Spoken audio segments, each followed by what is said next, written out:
El universo podría estar preparándose para un nuevo Big Bang.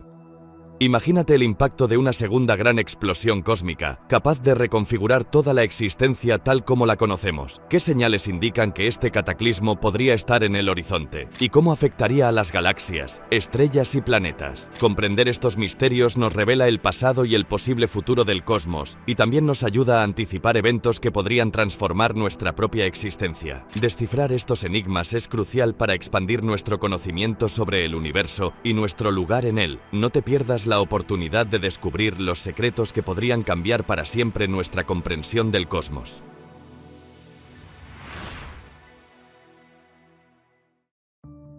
La Tierra hace casi 4.000 millones de años, tal y como la imaginan los científicos, un gigantesco asteroide fue la causa de esta desolación. Una colisión de una violencia inaudita, millones de toneladas de rocas transformadas en vapor incandescente y la desaparición de cualquier rastro de agua en la superficie del planeta azul. Poco a poco vamos descubriendo la increíble violencia que ha ido conformando la historia de nuestros orígenes. Hace 2.200 millones de años, el hielo cubrió completamente el planeta durante varias decenas de millones de años, borrando prácticamente todo rastro de vida. Luego volvió a aparecer el fuego, hace 250 millones de años, erupciones que desarrollaban un calor excepcional, procedentes de las profundidades de la corteza terrestre.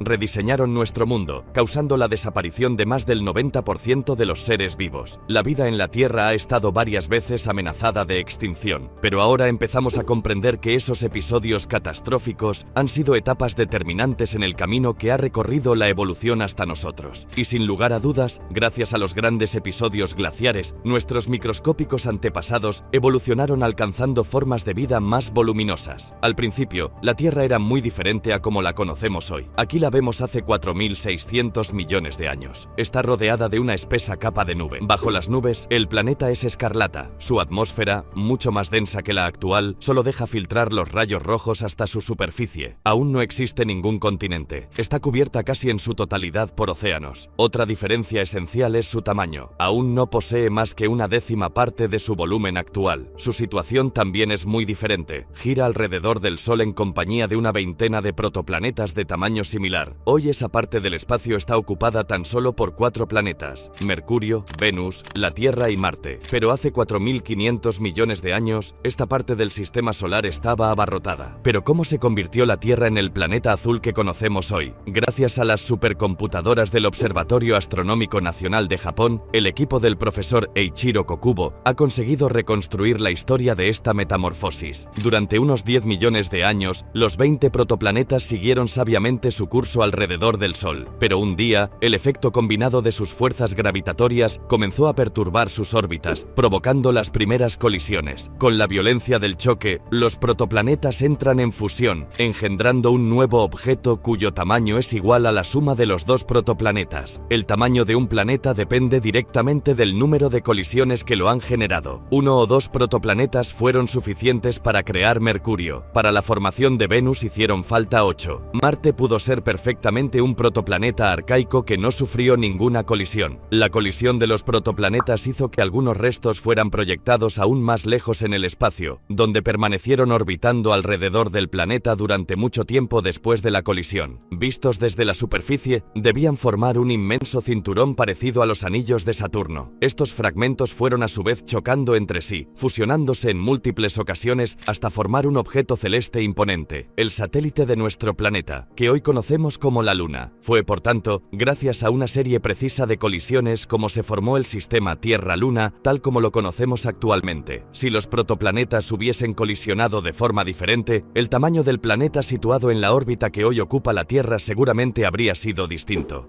Podría haber tenido un volumen 2 veces más grande o una masa inferior a la mitad. La masa actual de la Tierra es producto de una serie sucesiva de casualidades. Sin embargo, su tamaño imponente fue una de las condiciones indispensables para la aparición de la vida en su superficie. Esto lo hemos aprendido estudiando a nuestro vecino más próximo, Marte, el planeta rojo. Las últimas expediciones espaciales nos han revelado que en algún momento de su historia aquí había un océano. La distancia que separaba al planeta del Sol era a priori perfecta para para hacerlo habitable, pero Marte no creció durante su proceso de formación y su débil gravedad no fue suficiente para mantener en su superficie una atmósfera densa y un océano. Si el tamaño de nuestro planeta hubiese seguido siendo pequeño, es probable que en la actualidad presentase un aspecto igual de desolado que el paisaje marciano. Pero la masa que adquirió la Tierra durante su crecimiento le dotó de una fuerza de atracción muy superior. Gracias a ella, ha podido conservar durante mucho más tiempo sus océanos, y fue en el corazón de sus océanos donde se desarrolló la vida. Pero ¿a qué se parecían las primeras formas de vida que surgieron en la Tierra? ¿Quiénes eran nuestros antepasados más antiguos? La respuesta a estas preguntas se encuentra en un país cubierto en un 80% de glaciares a lo largo de todo el año. Groenlandia. Es aquí, cerca de Isua, que significa lugar donde termina la Tierra y comienza el hielo, donde se descubrió una de las formaciones rocosas más antiguas del planeta. Este macizo tiene más de 3.800 millones de años y descansa aquí sobre una superficie de 4 kilómetros de anchura y 35 de longitud. Este conjunto de rocas negras es único en el mundo, e Isua es el único lugar del planeta donde se puede estudiar una formación así de antigua sobre una superficie de este tipo. Es aquí donde se han descubierto los rastros de vida más antiguos que se conocen en la actualidad. El profesor Minik Rosing es el autor de este extraordinario descubrimiento. Aquí está la roca. Esto que estamos viendo nos retrotrae 3.800 millones de años en el tiempo, de forma que podemos comprobar cómo era entonces la superficie de la Tierra. En esta roca de aproximadamente 1 metro cuadrado es la franja negra lo que monopoliza la atención de los científicos del mundo entero. Contiene los rastros de vida más antiguos que se han descubierto hasta la fecha en nuestro planeta. Pese a disponer de una perspectiva excepcional, no podemos distinguir a simple vista los fósiles de estos primeros antepasados. La única diferencia que hay entre este gris y este negro es que este contiene carbono, y que el carbono procede de organismos vivos. El aumento del microscopio electrónico muestra la presencia de una cantidad de pequeños granos negros. Son partículas de carbono. Su análisis ha revelado que fueron sin duda los materiales de base con que estaban compuestos los organismos que vivían aquí hace 3.800 millones de años. Según el Dr. Rosing, debía tratarse de entidades que medían apenas 1/100ª de milímetro de longitud, muy parecidas a las bacterias de hoy. Un examen más profundo de las rocas ha despejado ciertos indicios relacionados con su modo de vida. Estas numerosas líneas paralelas más oscuras que se distinguen sobre la superficie de la roca las produjo la acumulación de polvo y cápsulas de bacterias sobre el fondo marino. Si estas líneas son rectas es porque este lugar estaba al abrigo de las perturbaciones que producen las olas y las corrientes. Hace alrededor de 3.800 millones de años, este lugar era un remanso de paz en el fondo del océano, a varios cientos de metros de la superficie y lejos de la costa. En las profundidades de este océano primordial ya se desarrollaban organismos que obtenían sin duda del agua del mar los nutrientes necesarios para su subsistencia, así como el carbono del que estaba formada su envoltura. Esta es la roca más antigua que podemos estudiar en la superficie de la Tierra, y al remontarnos con ella en el tiempo, comprobamos que ya entonces había vida. De modo que, por mucho que nos remontemos en el tiempo, comprobaremos que siempre ha habido vida. Yo creo que la vida apareció en la Tierra hace aproximadamente 4.300 millones de años, desde que se formaron los océanos y se dieron las condiciones necesarias para su desarrollo. Estas huellas representan la forma de vida conocida más antigua de nuestro planeta.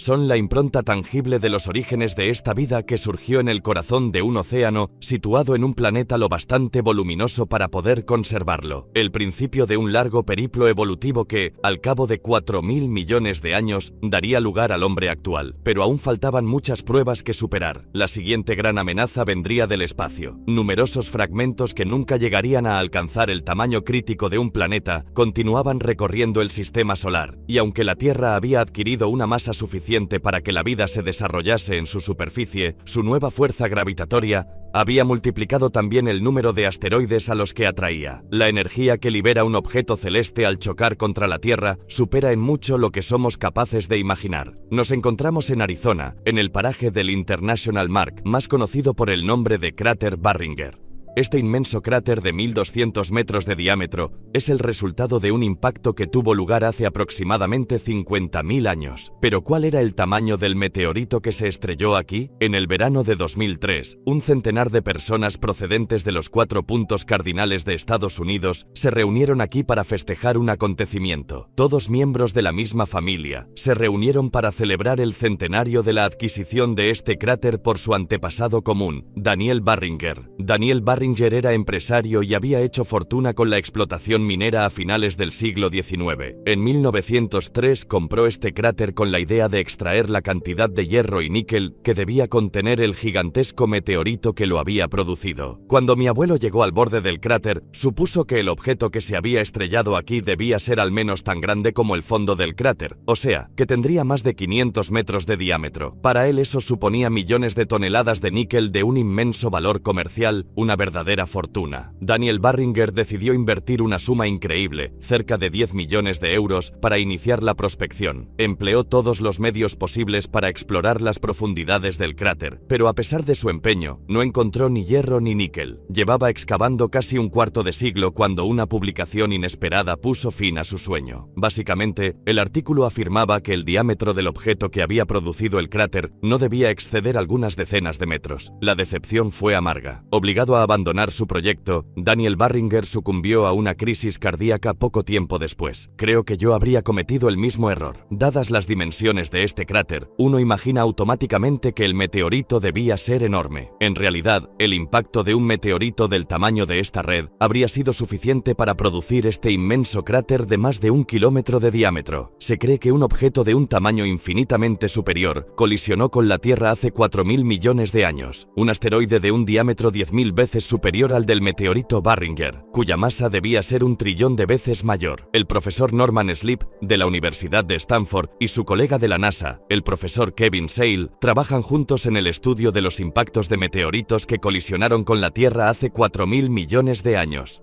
Pero la intensa actividad tectónica de nuestro planeta hace mucho tiempo que borró de su superficie el más antiguo de sus cráteres. La Luna no tiene ninguna actividad tectónica. Su superficie conserva las huellas de las colisiones más antiguas. Los profesores Sleep y Sale han intentado deducir con sus estudios la cantidad de impactos sufridos por la Tierra. Teniendo en cuenta la diferencia de tamaño y de gravedad, sus cálculos han establecido que debieron ser 25 veces más numerosos que los de la Luna. Nada marca la trayectoria de los asteroides que colisionan con los planetas. La diferencia de dimensión es la razón por la cual la Tierra sufre más impactos, de la misma forma que si unos cazadores disparasen al azar dentro de un bosque, los ciervos serían alcanzados con más frecuencia que los conejos. Hemos catalogado los cráteres más grandes de la Luna, y luego hemos aplicado un coeficiente que tiene en cuenta el tamaño más grande de la Tierra. El resultado nos muestra que la Tierra ha sufrido impactos de asteroides de hasta 500 kilómetros de diámetro. Estos son los resultados de los cálculos, con el tamaño de los asteroides y el número probable de colisiones para cada tipo, que establecen que la Tierra ha podido sufrir hasta 6 impactos de meteoritos de más de 500 kilómetros de diámetro. Al adquirir su volumen actual, nuestro planeta se convirtió en un gigantesco imán de meteoritos gigantes, un objeto de 500 kilómetros de diámetro que se desplaza a 20 kilómetros por segundo y se inmoviliza en 20 segundos, liberando toda su energía, produce una explosión extraordinaria. En aquella época, un microbio tenía más posibilidades de sobrevivir instalándose en Marte que en la Tierra. ¿Cómo imaginar entonces el efecto que pudo producir un asteroide de 500 kilómetros de diámetro entrando en colisión con la Tierra? Esta reconstrucción se ha realizado bajo el control de expertos en geofísica para facilitar la comprensión de las proporciones. La Tierra se ha representado tal y como la conocemos en la actualidad. Un asteroide de 500 kilómetros de diámetro es, por ejemplo, más grande que cualquiera de las islas que conforman Japón. El punto de impacto estaba situado en pleno océano Pacífico, entre Japón y Australia. La velocidad del asteroide es de 72.000 kilómetros por hora, pero como es enorme, todo parece desarrollarse a cámara lenta. Por el efecto del impacto, la corteza terrestre, de una decena de kilómetros de espesor, se despega del manto, produciendo lo que se conoce como un crash tsunami, un maremoto de la corteza terrestre. La fina película blanca son los 4.000 metros de profundidad del océano. El archipiélago de Japón queda automáticamente pulverizado. Trozos gigantescos son proyectados más allá de la atmósfera, a varios miles de kilómetros de la superficie, antes de volver a caer sobre la Tierra, produciendo el efecto de bombas de una gran potencia. Los labios del cráter forman una inmensa cadena de montañas de 7.000 metros de altura. El propio cráter es un golfo de 4.000 kilómetros de diámetro, y esto no son más que los primeros instantes de la catástrofe. Para reconstruir el proceso de la catástrofe, los científicos han recurrido al banco de datos de colisiones más grande del mundo, el de la NASA. Este recipiente tanque lleno de agua simulará el comportamiento del océano en el momento del impacto. Este proyectil de aluminio de 6 milímetros jugará el papel del asteroide. Impactará en el agua a una velocidad de 20.000 km por hora. El impacto de este pequeño proyectil de 6 milímetros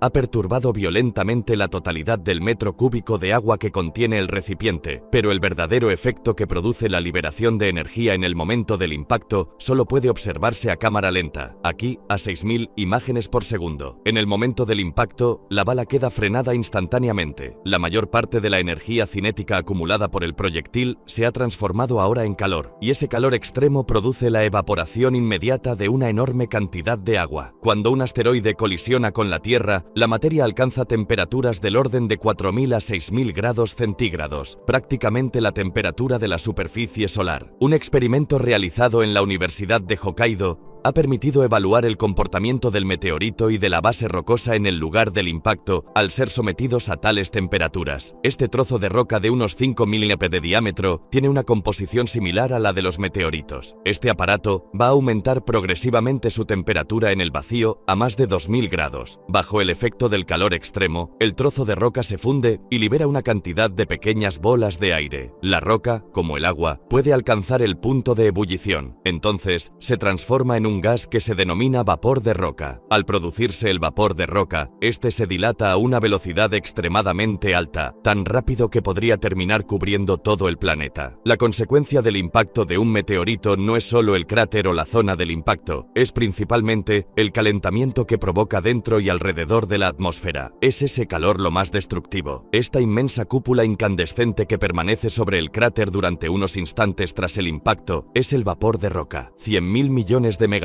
de roca transformados instantáneamente en vapor por el calor extremo que genera la colisión. Tras inflarse formando una cúpula, esta masa de vapor de roca se aplana y se expande a gran velocidad en todas direcciones. Apenas 3 horas después del impacto en el océano, una extraordinaria ráfaga de vapor de roca con 4.000 grados centígrados de temperatura y desplazándose a una velocidad de 300 metros por segundo, alcanza el Himalaya. El vapor de roca alcanza ahora la Amazonia, en las antípodas del lugar donde se produjo el impacto. La intensidad del calor produce un fenómeno de combustión espontáneo. En un abrir y cerrar de ojos, la jungla se convierte en un océano en llamas. 24 horas después del impacto, el planeta entero está cubierto de una nube de vapor de roca a alta temperatura. Esta nube cubrirá el globo terráqueo durante cerca de un año. El océano, origen de la vida, no escapa a la catástrofe. Mientras el vapor de roca termina de envolver la Tierra, la superficie marina borbotea por todas partes. Luego entra en ebullición. La violencia de la evaporación hace descender el nivel del agua a un ritmo inimaginable de 5 centímetros por minuto. El agua del mar desaparece por completo. Solo queda la sal, pero también se evapora rápidamente. El suelo oceánico queda ahora al desnudo y continúa sometido a esa temperatura extrema. Muy deprisa, empieza a fundirse. Tan solo un mes después del impacto, este es el aspecto que mostraría la Tierra bajo su mortaja de vapor de roca. Una sola colisión con un asteroide de 500 kilómetros de diámetro, y no queda una sola gota de agua en todo el planeta. Cuando se produjo aquel acontecimiento, debió erradicarse toda forma de vida de la superficie del globo, y sin embargo nosotros estamos aquí. Durante mucho tiempo se ha creído que cada episodio de evaporación total había provocado la extinción de la vida y que ésta había vuelto a desarrollarse desde el principio. Pero hoy en día, los científicos creen cada vez con más firmeza que las formas de vida consiguieron sobrevivir a pesar de estos episodios catastróficos. Un reciente descubrimiento llevado a cabo en Nuevo México apoya esta teoría. Esta inmensa extensión recubierta de sal es un lago salado. Hace 250 millones de años, esta región estaba ocupada por el mar. Un levantamiento del zócalo rocoso secó la zona. El agua desapareció, pero la sal permaneció. Un investigador lo ha considerado una versión reciente de un episodio de evaporación total y se ha dedicado al estudio de su impacto sobre los microbios presentes en aquella época. El profesor Russell Brilland es microbiólogo en la Universidad de Westchester. Ha descubierto que el lugar donde se encuentra un depósito de basura nuclear, situado en las proximidades del el lago Salado, ofrece las condiciones ideales para realizar sus investigaciones. Aquí, en refugios subterráneos, se depositan los guantes, las herramientas y otros objetos contaminados que se han utilizado durante la fabricación de armamento nuclear. Estos restos se depositan en el centro de un lecho de cristales de sal de casi 1000 metros de espesor que se formó cuando se secó el mar. Los cristales de sal tienden a dilatarse progresivamente, lo que significa que al cabo de varios siglos, los desechos radiactivos estarán completamente aprisionados en el interior de un bloque de sal. Si la sal puede aislar los desechos nucleares, es posible también que antiguos microorganismos se encuentren aprisionados dentro de ella. Dejándose llevar por esa intuición,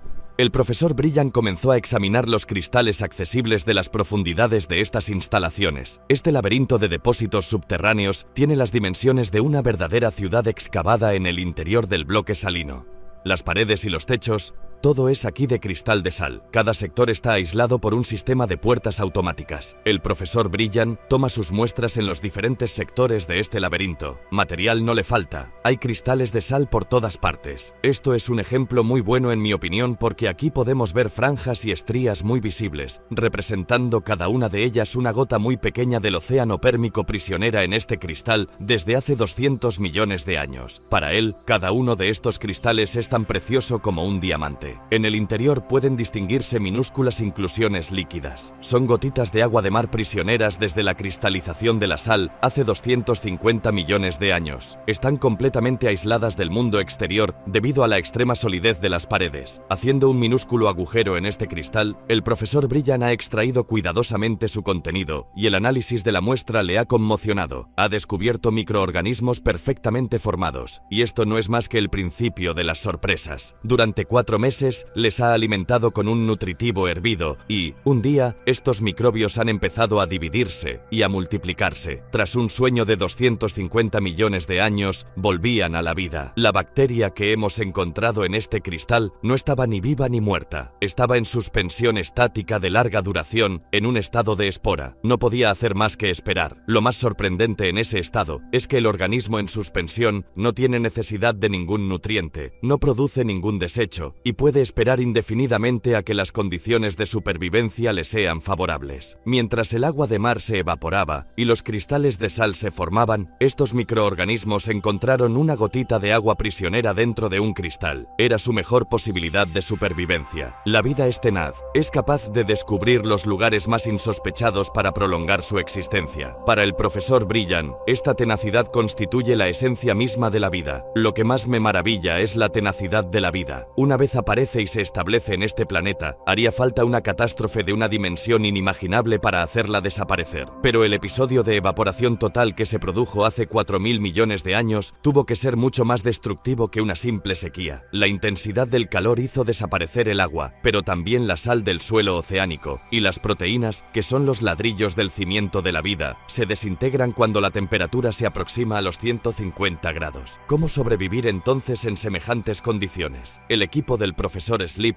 ha descubierto una solución inesperada para este problema, un hábitat enterrado a mucha más profundidad que los cristales de sal. Este gráfico materializa la repartición de las temperaturas sobre la superficie de la Tierra. El calor procede del corazón del planeta, de modo que las regiones más profundas o próximas a un volcán submarino son las más calientes. Cuanto más nos aproximamos a la superficie, más disminuye la temperatura. En las zonas verdes no excede los 100 grados, en las azules no supera los 50. Mientras los organismos permanezcan en la zona azul, sus proteínas no sufrirán ningún daño. Como consecuencia del episodio de evaporación total, el suelo oceánico puede alcanzar los 2000 grados de temperatura, calor que se difumina progresivamente hacia las capas inferiores. Para efectuar este cálculo, el profesor Sleep incorpora parámetros como la velocidad de propagación del calor en el zócalo rocoso. El calor se difunde lenta pero indefectiblemente al ritmo de 1 metro por año. Pero esta simulación pone de manifiesto un fenómeno sorprendente. Solo las zonas próximas a la superficie parecen sufrir un aumento de temperatura. Durante los 10.000 años posteriores al impacto, siguen quedando regiones azules. Cualquier organismo que viviese a 1 o 2 kilómetros bajo tierra estaría razonablemente seguro. El impulso del calor no dura temperatura tanto como para poder alcanzar esas profundidades. Es el mismo fenómeno que ocurre cuando asamos un trozo de carne. No podemos asarla en un minuto. Aunque sometamos el exterior a una gran temperatura, el interior permanece frío. ¿Pero puede guarecerse la vida a varios kilómetros bajo tierra? En Sudáfrica, esta pregunta ha obtenido ya respuesta. Nos encontramos en el interior de una mina de oro. Sus pozos más profundos descienden hasta 3.500 metros de profundidad. 400 toneladas de oro se extraen cada año de las minas sudafricanas, por un valor de mercado de 4.000 millones de euros. Estas cifras explican claramente por qué se encuentra aquí el pozo más profundo que ha excavado el hombre en este planeta. Se utiliza, por supuesto, para la extracción, pero también alberga un proyecto de investigación de microorganismos subterráneos. Antes de la construcción de este pozo, se creía que el mundo de las profundidades era exclusivamente mineral. Nadie habría podido imaginar que aquí podía existir una forma de vida. A esta profundidad es esencial verificar constantemente los niveles de metano. Una concentración excesiva de este gas que se escapa constantemente entre las grietas podría anunciar la inminencia de una explosión. En lo más profundo de este mundo de silencio y tinieblas, estos investigadores han descubierto huellas indiscutibles de vida. Filtraciones de agua procedentes de la superficie rezuman a lo largo y ancho de esta pared, que está recubierta de una espesa película blanca y negra, un tapiz orgánico compuesto de diferentes bacterias. Su análisis ha revelado la presencia de especies totalmente desconocidas en la superficie. Sin embargo, están equipadas con genes que las predisponen a realizar una respiración oxigenada, lo que parece absolutamente inútil en su hábitat actual. Es sin duda la prueba de que estos microorganismos hace mucho tiempo que se han abierto camino hasta aquí desde la superficie, resbalando por los intersticios de la roca hasta llegar a este extraño hábitat donde han logrado sobrevivir. Antes se creía que no existía ninguna forma de vida a más de 60 centímetros de la superficie. Gracias a los estudios realizados en las profundidades de este pozo, hoy sabemos que se pueden encontrar organismos vivos a 3.000 metros bajo tierra. Si dispusiésemos de acceso a otros lugares así de profundos, encontraríamos seguramente huellas de organismos cuya organización sería sin duda similar a la que hemos observado aquí. El mundo subterráneo ha sido, sin duda, la gran reserva de la vida. Hace aproximadamente 4.000 millones de años, la vida apareció en los océanos e inmediatamente se expandió en diferentes direcciones. Algunas de sus formas alcanzaron obviamente las profundidades de la Tierra. Un episodio de evaporación total eliminó sin duda toda la vida de los océanos, pero los organismos que se refugiaron lejos, bajo la superficie, sobrevivieron. No cabe duda de que la Tierra se transformó durante un tiempo en una bola incandescente, pero, al cabo de un año,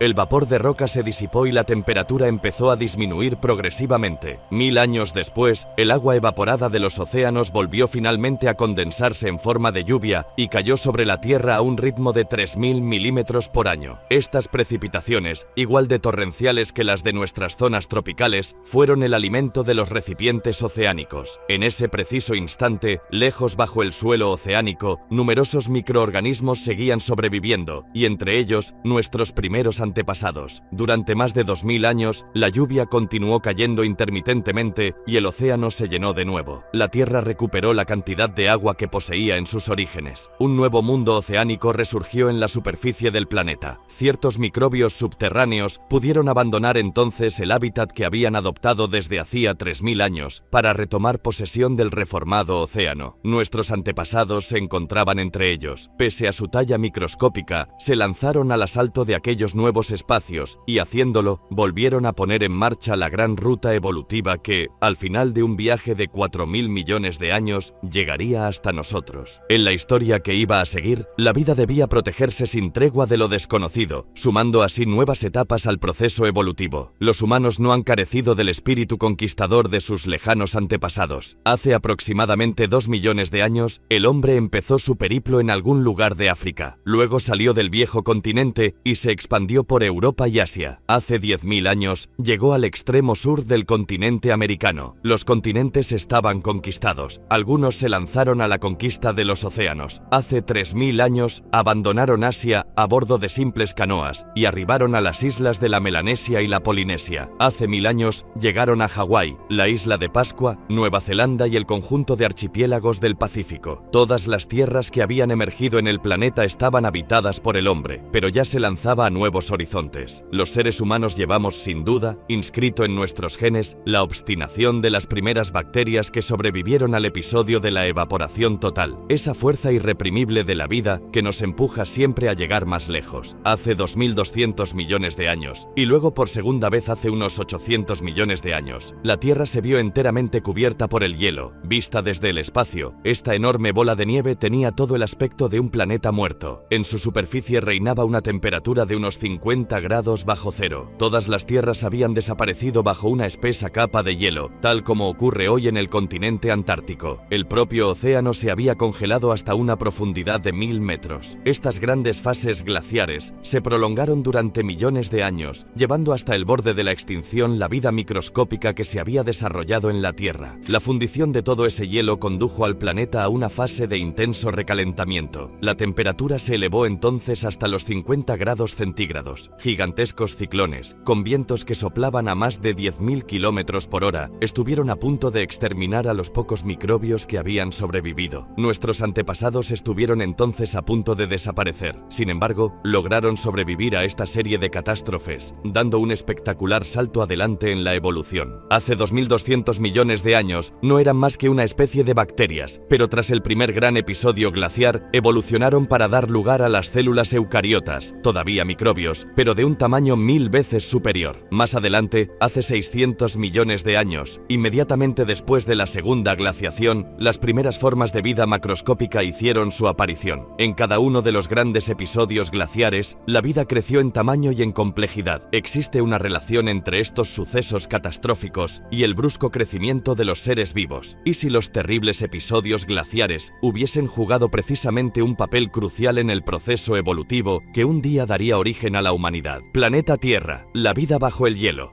Cuando nos referimos a una Tierra cubierta por el hielo, enseguida pensamos en la última era glaciar, ocurrida hace unos 20.000 años. Este episodio relativamente reciente puede ayudarnos a comprender lo que ocurrió durante las grandes glaciaciones planetarias. Cuando un episodio glaciar llega a su fin, el hielo se funde y deposita in situ las rocas que transportaba. Así es como las rocas se convierten en erráticas. Su presencia indica que un día este lugar estaba ocupado por un glaciar. Los científicos utilizan estos fenómenos para intentar desentrañar los misterios de los periodos de glaciación. Analizando la distribución de las rocas erráticas, pueden deducir el movimiento de los glaciares en una época determinada. Este mapa representa el avance de los glaciares durante la última era, hace 20.000 años, en la época en que los mamuts recorrían la Tierra. Se puede ver que, a pesar de su apelativo de era glaciar, las regiones recubiertas por los glaciares eran en realidad bastante limitadas. En todas las zonas libres, las eras glaciares no afectaron prácticamente a la vida. De hecho, se cree incluso que acogieron a un buen número de animales que emigraron desde las regiones glaciares. Pero esta era glaciar no tuvo ni punto de comparación con los episodios de gran glaciación. Este inmenso bosque se encuentra en Canadá, al norte del lago Hurón. Aquí se hallaron numerosas rocas erráticas, muy anteriores a la última era glacial. Mike Hailstone trabaja para la prospección geológica de Ontario. Últimamente, dedica parte de su tiempo a acompañar a científicos del mundo entero que vienen a estudiar la región. Esto es lo que quería enseñarles. Es un bloque de granito arcaico, encastrado en una roca de 2400 millones de años de antigüedad. Podemos observar numerosos fragmentos de roca y grava en estos estratos. También fueron transportados por los glaciares. Son sedimentos glaciares. En toda la región que rodea el lago Hurón, existe una gran cantidad de sedimentos glaciares de 2200 a 2400 millones de años de antigüedad. Gracias a su hallazgo, supimos que los episodios glaciares ya se habían producido en épocas tan remotas. Incluidos los del lago Hurón, se han podido identificar sedimentos glaciares de más de 2000 millones de años en 7 puntos del planeta. Pero los sedimentos no bastan para que los científicos puedan determinar la distribución de los glaciares que cubrían la Tierra en aquella época. La deriva de los continentes modificó totalmente las posiciones originales. Sin embargo, un hombre fue capaz de resolver este rompecabezas al descubrir el emplazamiento que ocupaban hace 2200 millones de años los sedimentos campos glaciares situados actualmente en Sudáfrica. El profesor Joseph, del Instituto Californiano de Tecnología, es un especialista en magnetismo. Un día, descubrió el lecho seco de este río del interior africano. En sus orillas se pueden ver un gran número de rocas de aristas puntiagudas, que en realidad son corrientes de lava. Se cree que se solidificaron hace 2200 millones de años, y prácticamente no han cambiado desde entonces. Estamos sentados sobre una lava surgida de las profundidades hace 2200 millones de años, en una época de extrema glaciación. Es una suerte porque, cuando la lava se solidifica, conserva la orientación del campo magnético, y gracias a eso, podemos deducir su latitud. La lava encierra numerosos minerales magnéticos. Cuando dicha lava entra en fusión, los minerales se orientan en función de la polaridad geomagnética del planeta, como la aguja de una brújula, y cuando la lava vuelve a enfriarse, queda registrada para siempre su orientación magnética, localizando el punto del planeta donde dicha orientación se corresponde con la inclinación de las líneas del campo magnético terrestre. Se puede determinar la latitud exacta del lugar donde se encontraba la lava en el momento en que se enfrió. Enviando algunas muestras a Estados Unidos, el profesor Kim Smith ha podido descifrar estos ínfimos archivos magnéticos. Este diagrama representa la Tierra vista desde el polo. El polo está en el centro de la pantalla. Cuanto más se aleja un punto del centro, más cerca se encuentra del ecuador. Este es el resultado que dio la muestra de lava enviada desde Sudáfrica. Todos los puntos están repartidos periféricamente en una latitud media de 11 grados. El detector revela, por tanto, que cuando la lava que contiene los sedimentos glaciares se formó, se encontraba en una latitud muy cercana al ecuador, lo que significa que las regiones próximas al ecuador estaban entonces cubiertas de glaciares. Encontrar glaciares a esa latitud implica que, más al norte, debía hacer todavía más frío, de modo que el conjunto del planeta estaba helado hasta el ecuador. También se han encontrado sedimentos glaciares cercanos al ecuador, en estratos de 600 a 800 millones de años de antigüedad. Teniendo en cuenta estos datos, el profesor Kirchner llegó a la conclusión de que en la historia de la Tierra se han producido dos episodios de glaciación global. El primero hace 2200 millones de años y el segundo entre 600 y 800 millones de años. Él cree que durante estos episodios la Tierra estuvo totalmente cubierta de hielo durante millones o incluso decenas de millones de años. Según la nueva hipótesis de glaciación planetaria, durante esos episodios la Tierra parecía una gigantesca bola de nieve.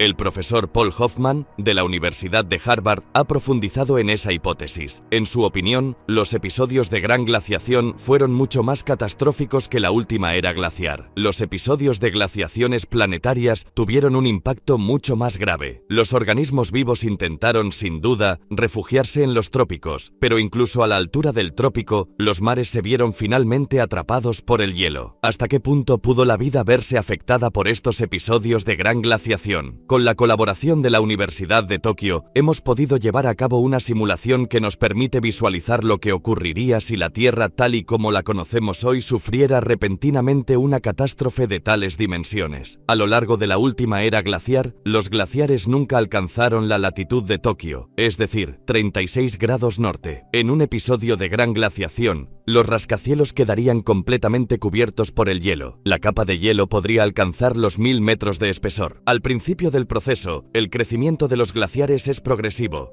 Hacen falta varios millones de años para que alcancen los 20 grados de latitud donde están situados Hawái y Cuba. Una parte de la población animal tendría seguramente tiempo de refugiarse en el santuario de los trópicos, pero el crecimiento del hielo se acelera súbitamente a partir de los 20 grados de latitud y llega al ecuador en cuestión de algunos decenios. Las zonas tropicales se convierten también en un mundo de hielo. La temperatura desciende bruscamente a 50 grados bajo cero y la vida que estaba refugiada en esas zonas se extingue a su vez. Los vegetales también desaparecen, lo que significa que el eslabón esencial de la cadena alimenticia se destruye. Sin los vegetales, ni los herbívoros ni los carnívoros pueden sobrevivir. La tierra firme se convierte en un desierto sin vida. Los océanos sufren una suerte similar. El profesor Hoffman cree que debieron helarse hasta los 1000 metros de profundidad. Puede que los seres vivos capaces de nadar consigan sumergirse bajo el hielo hasta alcanzar el único hábitat todavía disponible, pero ningún rayo de sol consigue llegar a este universo. Las algas y el plancton, cuya supervivencia depende de la fotosíntesis, no pueden vivir sin luz. Inmersos en una oscuridad total y sin ningún alimento disponible, los peces que logran llegar hasta las profundidades perecen igualmente. Al suprimirse todo proceso de fotosíntesis, un episodio de glaciación total sería un acontecimiento terrible que destruiría totalmente la cadena cadena alimenticia y durante un largo periodo convertiría la Tierra en un planeta desolado. ¿Por qué motivo llegaron a producirse semejantes acontecimientos? Aún no se ha podido establecer la verdadera causa, pero se cree que el gas de efecto invernadero jugó, sin duda, un papel importante. Solemos referirnos a estos gases como los responsables del calentamiento global del planeta, pero no debemos olvidar que sin su presencia la temperatura de la Tierra se situaría alrededor de los 18 grados bajo cero. Lo que mantiene actualmente una temperatura benigna en el planeta es una concentración moderada de dióxido de carbono en la atmósfera. No obstante, tenemos buenos motivos para pensar que, justo antes del primer episodio de glaciación total hace 2000 millones de años, había menos dióxido de carbono en el planeta que hoy en día. Pero entonces, ¿cómo pudo la Tierra conservar su calor? Este inmenso terreno pantanoso, situado en el sureste de Estados Unidos, nos da una idea del ambiente que reinaba en la Tierra en aquella época. La profundidad media de los pantanos del Parque Nacional de Okefenokee no supera el metro de altura y se extienden más de 60 kilómetros de norte a sur y 40 de este a oeste. Don Berryhill es profesor de ciencias retirado y actualmente sirve de guía a turistas y grupos escolares por esta inmensa ciénaga, describiendo sus fascinantes características de una manera perfectamente accesible para todos. ¿De qué tipo de gas se trata?, pregunta Berryhill. Los niños recogen una muestra con la ayuda de un embudo y ahora el profesor puede dar comienzo a la sesión de magia. El gas arde. Se trata de metano, un gas inflamable presente en la composición del gas que alimenta las cocinas. La fuente de este metano se encuentra en el cieno que cubre el fondo del pantano. Estos microbios reciben el nombre de metanobacterias. Se cree que hace 2000 millones de años, las metanobacterias vivían en todos los océanos del planeta. Descomponiendo la materia orgánica, liberaban metano, pero el metano es un gas de efecto invernadero mucho más potente que el dióxido de carbono. Algunos científicos creen que es precisamente este metano el que permitía a la Tierra conservar su temperatura. El profesor Jim Castin, de la Universidad de Pensilvania, es uno de los grandes especialistas mundiales de la atmósfera terrestre. Ha descubierto que incluso sin dióxido de carbono, el metano podía haber mantenido por sí solo la temperatura por encima de los 0 grados. Si retrocedemos en el tiempo unos 2300 millones de años, antes de la aparición del oxígeno en la atmósfera, nos encontramos con niveles de metano mucho más elevados, quizás en concentraciones del orden de 1000 por 1 millón, lo que sería suficiente para compensar la menor luminosidad del Sol. Si el efecto invernadero del metano era suficiente para mantener la temperatura de la Tierra por encima de 0 grados, ¿cómo pudo producirse una glaciación global? Según el profesor Casting, los acontecimientos se desarrollaron de la siguiente forma.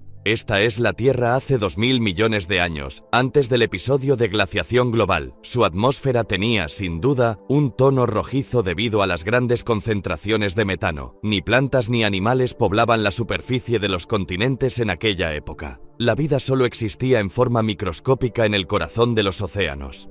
Las metanobacterias liberaban todo el metano posible en su medio ambiente. Nuestros antepasados se encontraban junto a las metanobacterias, y al igual que ellas, eran sin duda microbios. Entonces, se produjo una catástrofe en el océano. Un organismo totalmente nuevo, fruto casual de las combinaciones genéticas, hizo su aparición. Se trataba de una cianobacteria, una bacteria capaz de realizar la fotosíntesis. Fue el primer organismo en la historia de la Tierra capaz de usar la luz solar para fabricar oxígeno y otros nutrientes. Una enorme cantidad del oxígeno fabricado por estas bacterias fue liberado en la atmósfera. Era la primera vez que se producía una cantidad masiva de oxígeno en la Tierra, y ello desencadenó una violenta reducción de la cantidad de metano presente en la atmósfera. Pero volvamos al experimento del pantano de Okefenokee. El metano extraído del fondo del pantano ha ardido con suma facilidad. En realidad, es el resultado de una reacción química que se produce cuando el metano entra en contacto con el oxígeno. El profesor Casting cree que,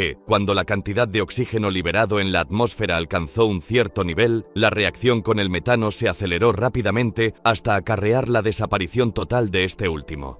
Al originar la aparición del oxígeno, estos microorganismos provocaron la desaparición del metano, desencadenando al mismo tiempo el fenómeno de glaciación global que estuvo a punto de hacerlos desaparecer a ellos también. Privada de su cálida cubierta de metano, la Tierra se enfrió rápidamente y entró en una fase glaciar. La misma vida que había mantenido una temperatura benigna en la superficie de la Tierra fue la que desencadenó las grandes fases de glaciación que estuvieron a punto de provocar su completa desaparición. ¿Cómo pudieron sobrevivir nuestros antepasados microbianos microscópicos a unos acontecimientos que, según se cree, debieron durar varios millones o incluso decenas de millones de años. En Islandia se ha descubierto una respuesta parcial a esta pregunta. Aquí se dan condiciones comparables a las de los grandes episodios glaciares. Estos hombres son buscadores de microbios, empleados por una empresa privada de estudios biológicos. El profesor Viggo Marteinsson recorre el país en busca de microbios dotados de genes raros que puedan interesar a la industria farmacéutica. Las temperaturas reinantes aquí se acercan a los 18 grados bajo cero. Esta capa de hielo podría tener fácilmente 1 kilómetro de espesor y el paisaje podría corresponder perfectamente a un planeta desierto. Sin embargo, estos buscadores de microbios afirman que el hielo esconde auténticos tesoros. Pero en tal caso, ¿dónde se esconden? La presencia de vapor blanco delata su situación. Mirando más de cerca descubrimos un pequeño perímetro respetado por el hielo. El agua brota de él. Es un manantial caliente. Este manantial caliente es un auténtico paraíso para los microorganismos. Al desarrollarse, forman una tupida alfombra orgánica. Una alfombra que es en realidad una acumulación de bacterias. Está esencialmente formada por microbios verdes fotosintéticos, entre ellos las cianobacterias. A su alrededor se desarrollan otras especies que se alimentan de los nutrientes producidos por la fotosíntesis. Sin duda, nuestros ancestros vivieron así, cerca de las cianobacterias durante los grandes episodios glaciares. Estas zonas geotérmicas son verdaderos refugios para la vida, para formas de vida como las cianobacterias y para otra gran variedad de bacterias que viven a su alrededor. La vida está en el origen de las grandes glaciaciones planetarias y lo que la salvó de aquellos sucesos catastróficos fue el calor procedente de las profundidades de la Tierra. Pero lo más sorprendente aún estaba por llegar. Este es el aspecto que debían tener nuestros antepasados hace 600 millones de años, justo antes del segundo gran episodio glaciar. Se cree que se trataba de microbios semejantes a estos coanoflagelados, que actualmente forman parte del zooplancton. Si condensáramos toda la historia de la Tierra en un solo año, retroceder 600 millones de años nos situaría en el mes de noviembre. En ese preciso momento se produjo el segundo gran episodio glaciar. Durante más del 80% de la historia de la vida en la Tierra, nuestros antepasados fueron microscópicos. Pero cuando la segunda gran glaciación tocó a su fin, dieron un gigantesco salto evolutivo hacia adelante, al mismo tiempo que otras muchas especies. Estamos en Namibia, África, en un estrato geológico formado antes de la segunda gran glaciación. Se encontraron unos fósiles muy extraños que fueron descubiertos en esta granja. En algún lugar de este pedregal se halla la prueba indiscutible de que la vida dio un extraordinario salto evolutivo justo antes del último gran episodio glaciar. Se distinguen dibujos negros en la superficie de la roca. Son fósiles de un organismo que había alcanzado un nuevo estadio evolutivo. Medían 30 centímetros de largo, de modo que ya no se trataba de microbios. No sabíamos muy bien lo que era. Podía tratarse tanto de un pez como de un helecho, aunque se parece más a un pez. Ni siquiera los científicos consiguieron determinar si se trataba de un vegetal o de un animal. Esta forma de vida fosilizada es uno de los primeros organismos macroscópicos aparecidos en la Tierra. El de Namibia recibió el nombre de Eriginion. No era ni un pez ni un vegetal, sino un misterioso animal cuyo aspecto recuerda al de una boca humana. Los científicos creen que debía vivir medio hundido en el fondo arenoso del mar. Otros fósiles de organismos complejos fueron descubiertos en Siberia.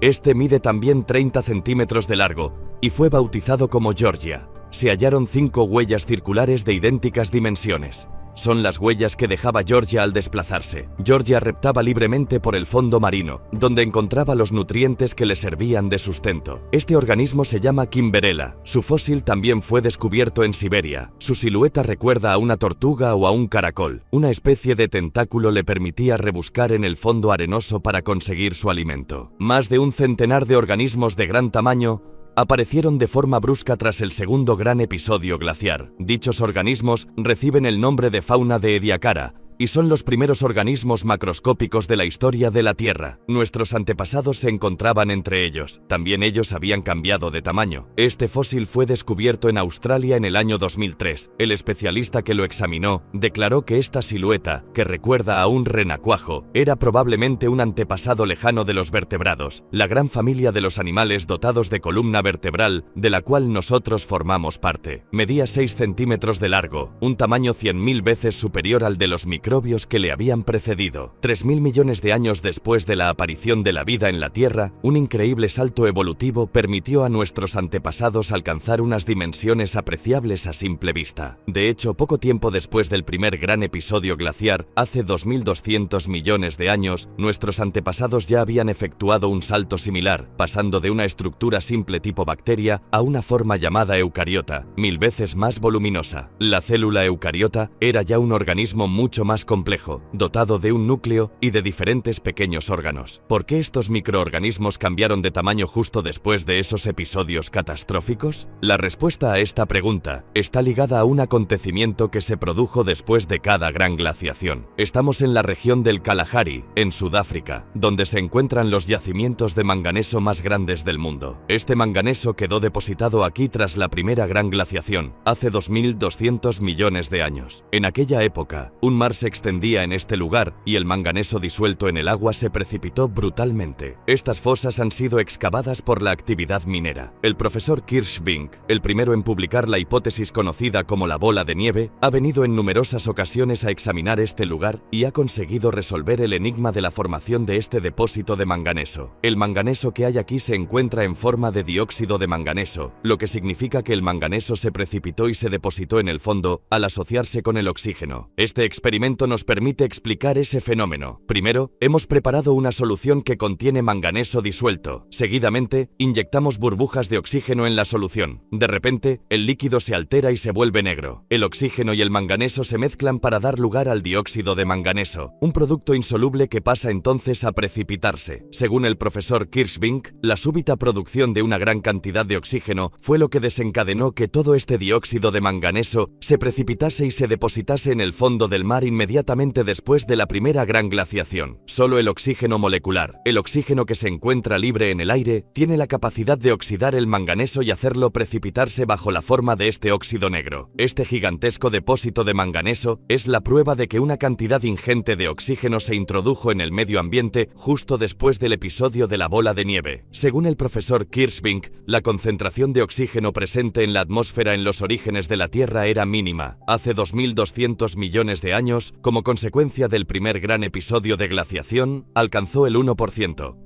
Después, tras el segundo gran episodio de glaciación, ocurrido hace 600 millones de años, aumentó hasta el 20%, es decir, prácticamente el nivel actual. Los niveles de oxígeno habían permanecido estables durante millones de años, y según el profesor Kirschvink, el único acontecimiento que pudo causar ese excepcional aumento fue una gran glaciación planetaria. Ahora bien, el oxígeno es una molécula que produce una gran cantidad de energía. La repentina disponibilidad de esa energía fue sin duda la causa de que nuestros antepasados pasaran al estadio de eucariotas hace 2.200 millones de años y posteriormente al de formas de vida de la fauna de Ediacara hace 600 millones de años. Pero, ¿por qué a los grandes episodios glaciares les siguió una producción masiva de oxígeno? Veamos cómo el profesor Kirschvink reconstruye el curso de los acontecimientos. Durante los episodios glaciares, la Tierra estaba totalmente cubierta de hielo, pero los volcanes seguían siendo muy activos. Los gases volcánicos contienen generalmente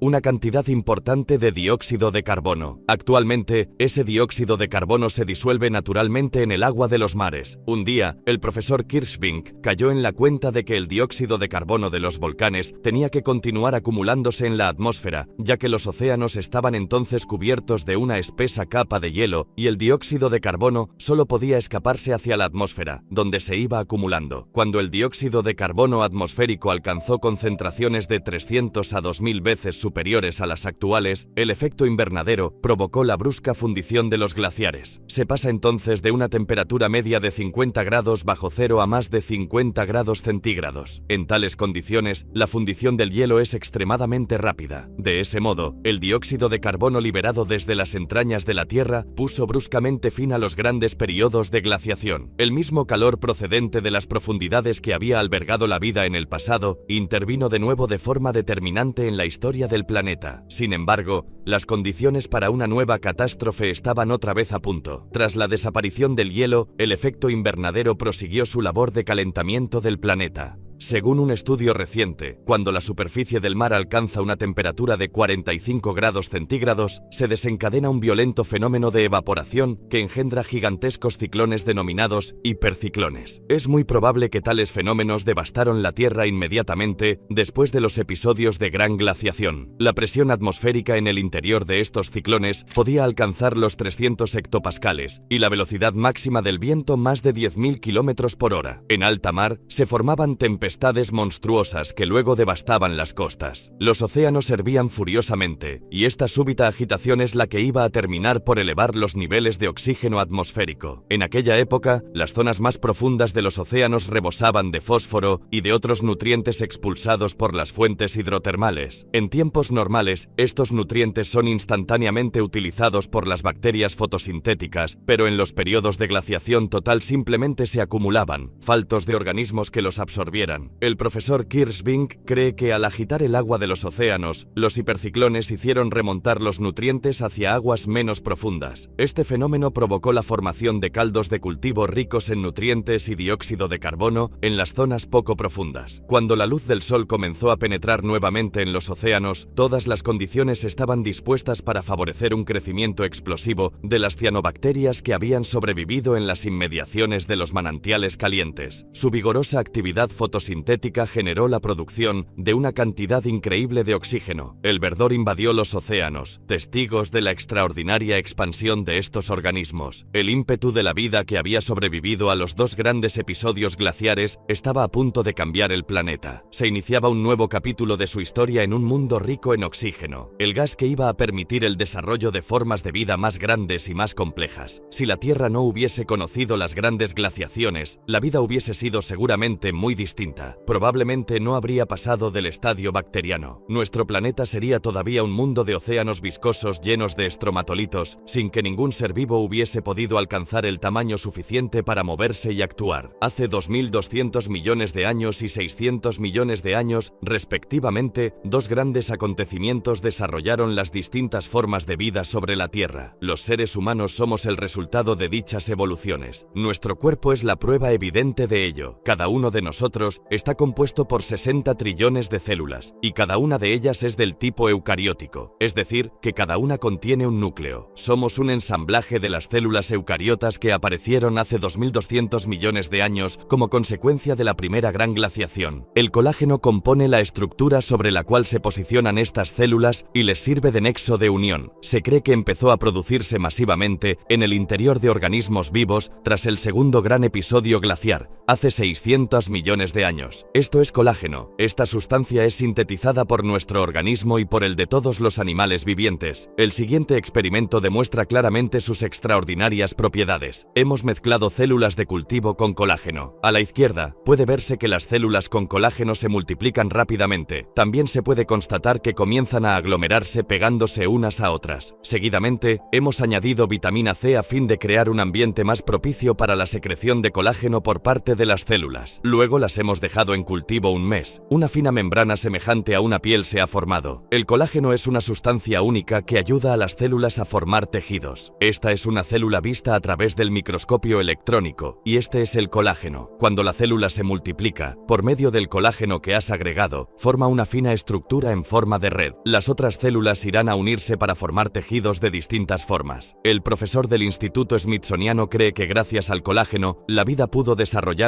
adoptando formas más voluminosas hace 600 millones de años. Como el colágeno está compuesto de numerosos átomos de oxígeno, no podía ser sintetizado mientras no hubiese suficiente oxígeno disponible en la atmósfera. Por eso, se cree que no apareció hasta después del primer episodio glaciar, hace 2.200 millones de años, cuando el oxígeno se introdujo por primera vez en la composición de la atmósfera. Pero en aquella época, la mayor parte del oxígeno atmosférico era utilizado para la respiración, de modo que quedaba muy poco para producir colágeno. Su producción en grandes cantidades solo se hizo posible a partir del enorme aumento de los niveles de oxígeno que siguió al segundo episodio de glaciación. El aumento en la concentración de oxígeno que siguió a ese periodo favoreció el desarrollo de nuevas estructuras para los cuerpos y animales más grandes, de forma aplanada, pudieron aparecer gracias a la utilización de mayor cantidad de colágeno y más resistente. Este es el océano hace 600 millones de años, justo después de la segunda gran glaciación. Nuestros antepasados todavía eran microscópicos. humanos, pero ya habían aceptado un nuevo desafío al usar el oxígeno que se encontraba ahora disponible en grandes cantidades. Absorbiendo enormes volúmenes de ese gas, aprovechaban al mismo tiempo su energía, pero había mucho más oxígeno del que podían utilizar. Con este excedente, comenzaron a producir colágeno, mucho colágeno. Ellos, que habían sido microscópicos durante tanto tiempo, se dedicaron a fabricar diferentes clases de tejidos empleando ese colágeno. Por primera vez en la historia de la Tierra, surgía un mundo poblado de organismos complejos y voluminosos. Nuestro antepasado era una de estas criaturas paleozoicas y al adquirir ciertas estructuras características que aún poseemos, superó una fase decisiva de la evolución. En la espalda de este fósil, descubierto en Australia, podemos constatar la presencia de una línea que podría ser perfectamente la precursora de la columna vertebral que sostiene nuestro cuerpo. También se observan en la cabeza unas protuberancias que podrían haber jugado el papel de órganos sensoriales, anunciando tal vez ya nuestros ojos. Gracias a la utilización del colágeno, nuestros antepasados dieron un gran salto evolutivo hacia una mayor complejidad.